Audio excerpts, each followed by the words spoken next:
জগতে তাহারা গুরুর বাক্যকে মন্ত্রমূলম পেরেছে, তাদের ভাগ্যে কিন্তু শ্রী গোবিন্দের কৃপা লাভ হয়েছে। তো এমন এক ভক্ত ছিলেন, নাম ছিল তার দুঃখী। তো ছোটবেলা থেকে তিনি বাবার মুখে শুনেছেন, বাবা দেখো, এই সংসারে তুমি আমাদের দুঃখের সময়ে জন্ম নিয়েছিলে, তাই তার নাম হয়েছিল দুঃখী। কিন্তু এই সংসারে তুমি যদি গোবিন্দ ভজন করো তাহলে সুখী হতে পারবে। বাবা, এই সংসারে গোবিন্দের চরণ সেবাই হলো এই মানব জীবনের মুখ্য উদ্দেশ্য। ভগবানকে লাভ করতে গেলে, ভগবানের সেবায় লাগতে গেলে সর্বপ্রথম গুরু সেবায় লাগতে হবে। গুরুর বাক্য শিরে ধারণ করে যদি কেহ শ্রী গুরুদেবের সেবায় লাগে তাহলে তার অবশ্যই গোবিন্দ দর্শন হয়ে যায়। ছোটবেলা থেকে এই কথাটি যখন দুঃখী শুনল, এই কথা শুনতে শুনতে একদিন শেষে গুরুর সন্ধানে বাইর হয়ে গেল। পিতা মাতার কাছ থেকে আশীর্বাদ নিয়ে যেতে যেতে হৃদয় চৈতন্য নামক শ্রী গুরুদেবের কাছে পৌঁছালো, যিনি গৌরীদাস পণ্ডিতের শিষ্য। যে গৌরীদাস পণ্ডিতের শিষ্য হয়ে গৌর এবং নিতাইকে এই হৃদয় মন্দিরে দর্শন করিয়েছিলেন স্বয়ং গুরুদেবকে। যেহেতু সময় সংকীর্ণ, সেই লীলাটা আজকে বলতে পারবো না। তো সেই হৃদয় চৈতন্যকে এসে জয় গুরুদেব বলে কাঁদছে। বলছে, তুমি তো আমার শিষ্য নও, তাহলে কেন এমন করে বলছো? আমি তো তোমাকে দীক্ষাও দিইনি। বলছে, না বাবা, এই জগতে গুরুর কোনো কি বিচার হয়? আমার গুরু, তোমার গুরু, জগৎ গুরু, কল্পতরু। গুরু এক। আমার গুরুদেব বলেন, গাভী বহু বর্ণের হতে পারে, কিন্তু গাভীর দুগ্ধটা বাবা সাদা। তাই তুমি এই জগতে অনেক গুরু থাকতে পারেন, কিন্তু জেনে নিও সকল গুরু এক। সবাই তোমাকে চাইবে কৃষ্ণপথে নিয়ে যাওয়ার জন্য। আজকে বলতেই হয় আমার গুরুদেবের কথা। দেখুন, কালকে আমাদের এখান থেকে যেতে প্রায় 12টার উপরে বেজে গিয়েছে। অনেকেই ছিল আশ্রমে, ফোন দিয়েছি, কেউ ফোন ধরে নাই। ভাবলাম আশ্রমে অনেকজন আছে, গুরুদেবকে কষ্ট দিব না। কিন্তু যখনই আমি গুরুদেবকে আমি কল দিয়েছি, বাবা ধরেছে, বলছেন, বাবা তুই কি আসবে না? আমার জন্য অপেক্ষা করে। আমি বলছি, বাবা আরেকজন তো শিষ্য আছে, ওকে দিয়ে গেটটা খুলে দাও। কিন্তু গিয়ে দেখলাম বাবা প্রায় 12:30টার উপরেও গেটের কাছে দাঁড়িয়ে আছে। এই সংসারে গুরু মায়ের মতো ভালোবাসা দান করেন। মা যেইভাবে নিঃস্বার্থভাবে সন্তানকে ভালোবাসে, একজন প্রকৃত গুরুদেব সন্তানকে তারা শিষ্যকে আপন সন্তানের মতো ভালোবাসে। তাই কখনো গুরুতে ভেদাভেদ যেন আমরা করি না। হতে পারেন আমার গুরু বাংলাদেশে, আপনার গুরু ভারতে, কিন্তু আমাদের মধ্যে যেন ভাব থাকে আমরা সবার শিষ্য, আমরা সবার দাস, সবাই আমার গুরু। তো সেই গুরুদেব বলছেন, বাবা তুমি কেন এসেছো এত সকাল সকাল? বলছে, বাবা সকালে যদি না আসি আমি যে সেই সূর্য ডুবাটাকে পৌঁছাতে পারবো না। আমরা ভজন সাধন করতে কি করি, সময় দেখি যে না বাবা এই বয়সে নয়, আর একটু বয়স, এমনকি দীক্ষা পর্যন্ত বিবাহ হয়ে যাচ্ছে, তারপরেও নিচ্ছে না। কখন নিবে? কখন এই দেহটা শ্রী গোবিন্দের চরণে যাবে? যতক্ষণ না পর্যন্ত একজন ভক্ত পুষ্প চয়ন করে ভগবানের শ্রীচরণে না নিবেদন করে, ততক্ষণ পর্যন্ত কিন্তু এই ফুলটা গাছেই থাকে, আর বিকাল বেলা ঝরে যায়, কোনো সেবায় লাগে না। এইভাবে সারা জীবন যদি আপনি কাটিয়ে দেন সংসারের মায়ায়, শ্রী গুরু শ্রী বৈষ্ণবের চরণে আশ্রিত না হন, তাহলে পুষ্প যেইভাবে ভক্ত ভগবানের চরণে না দিলে সেবায় লাগে না, এই দেহটাও গুরুর চরণে বৈষ্ণবের চরণে সমর্পণ না হলে শ্রী গোবিন্দ সেবায় লাগে না। তাই গুরুদেব আমাকে কৃপা করো। আমার বাবা মা বলেছেন গুরু কৃপা না হলে নাকি কৃষ্ণ কৃপা লাভ হয় না। বলছেন বাবা আমি তোমাকে প্রথমেই দীক্ষা দিতে পারবো না, কারণ জমিতে চাষ না করে বীজ যদি রোপণ করি তাহলে কি সেই গাছ বীজ থেকে গাছ হবে বলুন? তাই এই সংসারে শ্রী গুরুদেব হলেন চাষি আর আমার দেহটা হলো জমি। স্বয়ং গুরুদেব কৃষ্ণ মন্ত্রের বীজ দান করেন যাতে করে ওই বীজ থেকে কৃষ্ণ ভক্তির গাছ এবং কৃষ্ণ প্রেম ফল আমরা জগতে লাভ করি। তাই বলছেন ঠিক আছে আমি তোমাকে দীক্ষা দিতে পারি, তবে কিছুদিন আমার আশ্রমে তুমি কাজ করো। এই যে দেখছো তুলসী বাগান, পুষ্পিক বাগান, প্রত্যেক দিন ওই গঙ্গা থেকে ওই মাটির কলসি দিয়ে বহন করে একটি জল আনবে, এনে সেই বাগানে সেচন করবে। যেহেতু মন্ত্রমূলম গুরুর বাক্য, গুরুর বাক্য যেহেতু মন্ত্রস্বরূপ, তাই তিনি কি করেন প্রত্যেক দিন সেই মাটির কলসি নিয়ে গঙ্গার জলে সেই কলসি পূরণ করে হা গুরু বলে কবে তোমার কৃপা হবে বলে বাগানে জল দিচ্ছে আর কাটছে না। এমন ভাবে প্রত্যেক দিন জল সেচন করতে করতে কলসি বসা লেগে লেগে সেই মস্তক কানা পচে গিয়ে রক্তপুট সৃষ্টি হলো। তারপরে সেখানে পোকায় ধরে গেল। তথাপিও সেই দুঃখী সেই সেবা ত্যাগ না করে মস্তকে একটি গামছা বেঁধে নিল, উত্তরীয় বেঁধে প্রত্যেকদিন সেবা করে। আর বলছে সেদিন আমার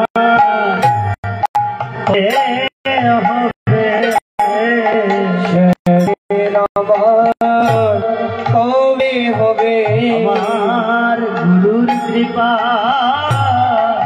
লাভ হইবে, সেদিন আমার কবে হবে গুরুর কৃপা লাভ হইবে, সেদিন আমার কবে হবে।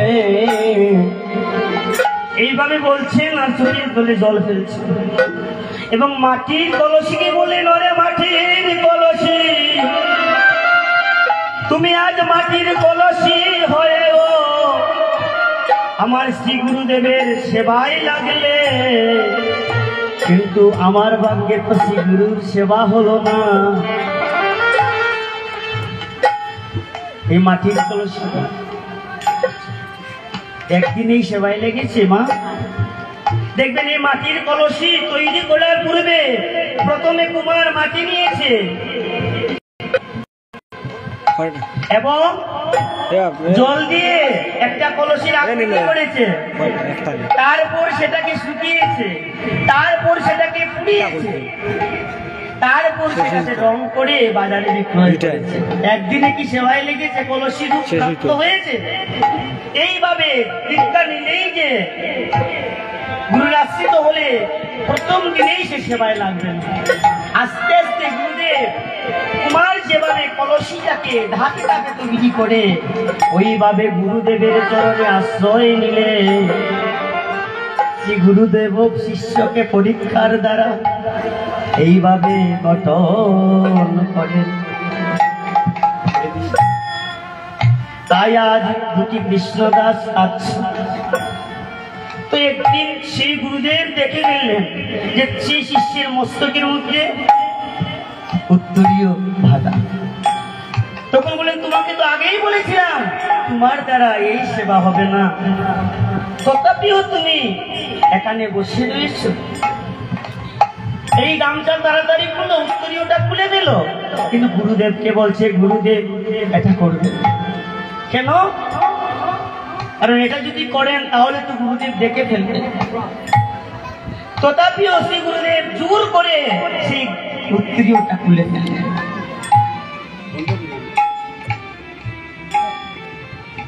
তখন কি হলো জানো? গুরুদেব বললেন, এইভাবে কি কৃষ্ণ সেবা হয়? আমি তো আগেই বলেছিলাম খুলো। এইভাবে টান মেরে যখনই সেই উত্তরীয়টা মস্তক থেকে খুলে ফেললেন, দেখলেন যেই দুটিকে তিনি সেবা দিলেন, সেই দুটির মস্তকের মধ্যে কলসির বসা লেগে কত হয়ে সেখানে রক্তপুঞ্জ ঝরছে। শুধু রক্তপুঞ্জ নয়, ফুকায় কি করছে। তখন গুরুদেব বললেন, ওরে দুঃখী, তুই কেন আমায় বললি না তোর যে এমন হয়েছে? দুঃখী বলছে, বাবা আমি যদি তোমাকে বলতাম তাহলে তো তুমি আমার পিতৃসম। কোনো পিতাকে এভাবে কোনো সন্তানকে কষ্ট দিবে? তুমি আমাকে তখন কি করতে? ওই সেবা থেকে বঞ্চিত করে আমাকে তুমি চিকিৎসা করাতে। তখন কি আমার এই সেবা হতো? তখন তো আমার এই সেবা হতো। আমি গুরুর সেবা বঞ্চিত হতে, গুরুর সেবা বঞ্চিত হতো, আমার গুরুর সেবা হতো। আমি গুরু সেবায় বঞ্চিত হতে গো, গুরুর সেবা,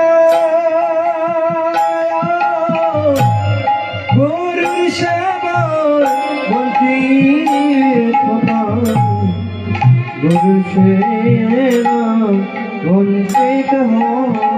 84 লক্ষ জুনি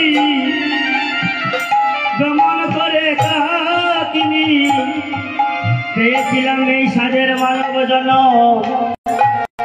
আর এই জনম পেয়েও যদি শ্রী গুরুর সেবায় না লাগে, আমার মানব জনম বৃথা যাবে, মানব জনম বৃথা যাবে। গুরু সেবা লাগে না রে, আমার মানব জনম বৃথা যাবে।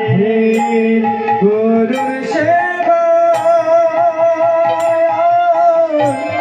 গুরুর সেবা লাগে লাগে, মানব জনম বৃথায় যাবে। এই কারণে বলছেন গুরুদেব, কারণ আপনি যদি আমাকে এইভাবে দেখতেন তাহলে তো আমার সেবায় লাগা হতো না। তাহলে আমার কৃষ্ণ সেবা বঞ্চিত হতে, কৃষ্ণ সেবা বঞ্চিত হতে, আমার গোবিন্দ সেবা হতো। কৃষ্ণ সেবা বঞ্চিত হতে, আমার গোবিন্দ সেবা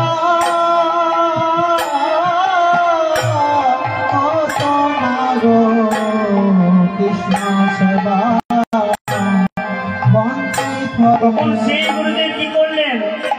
দুঃখীকে বললেন, ওরে দুঃখী, এই জগতে অনেক শিষ্য পেলাম, কিন্তু তোর মতো গুরু আজ্ঞা পালনকারী একনিষ্ঠ ভক্ত পেলাম না। তাই আজ আমি তোমাকে দিয়ে দেব। আরেকটি কথা শুনো, এই সংসারে যারা কৃষ্ণ গুরু সেবায় লেগে যায়, কৃষ্ণ সেবায় লেগে যায়, তারা কখনো দুঃখী হতে পারে না। তারা কি হয়? তারা কৃষ্ণ দাস হয়ে যায়। তাই কি করলেন? শিষ্যকে তিনি দীক্ষা দিয়ে নাম দিলেন, আজ থেকে তোমার নাম হলো করেননি, পরবর্তীতে শ্রীজীব গোস্বামী পাদের কাছ থেকে সেবাধিকার লাভ করে এই নিকুঞ্জ কাননে দাবা গোবিন্দের দর্শন পেয়েছিলেন। তাই বলা হয়েছে মন্ত্রমূলক গুরুর বাক্য। তাই কি করেন গুরুদেব, যদি কেহ সেই শ্রী গুরুদেবের বাক্য পালন করে সেবায় লাগে তাহলে তার অবশ্যই গোবিন্দ দর্শন। তাই শ্রী গুরুদেব এমন কৃপাময় মূর্তি, বলা হয়েছে গুরু এবং কৃষ্ণ স্বরূপে এক, ভিন্ন নয়, ভিন্ন নয়, স্বরূপেতে মহিমাতে কি হয়। তাই আমরা সেই গুরুর চরণে যেন সর্বদা মতি থাকে। কারণ এই সংসারে আমি যদি ভগবানের চরণে অপরাধ করি তাহলে আমার গুরুদেব আমাকে রক্ষা করবে। তাই বলা হয়েছে কৃষ্ণ রুষ্ট হইলে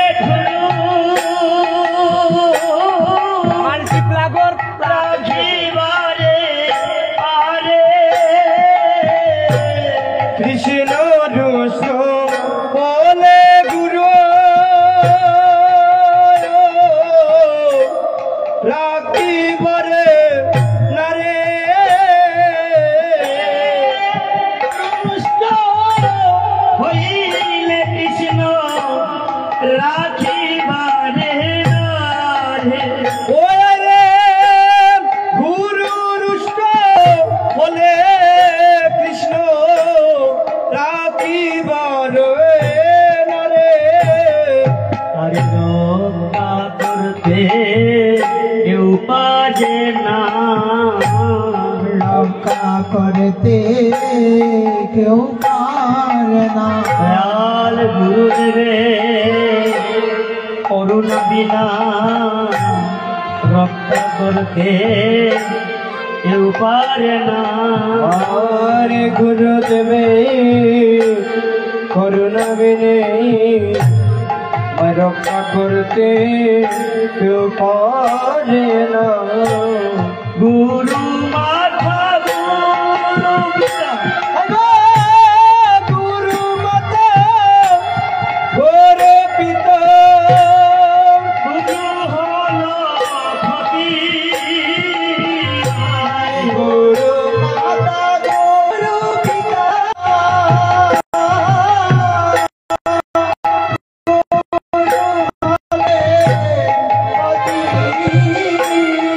গুরু বিনা বানরে নাই গতি।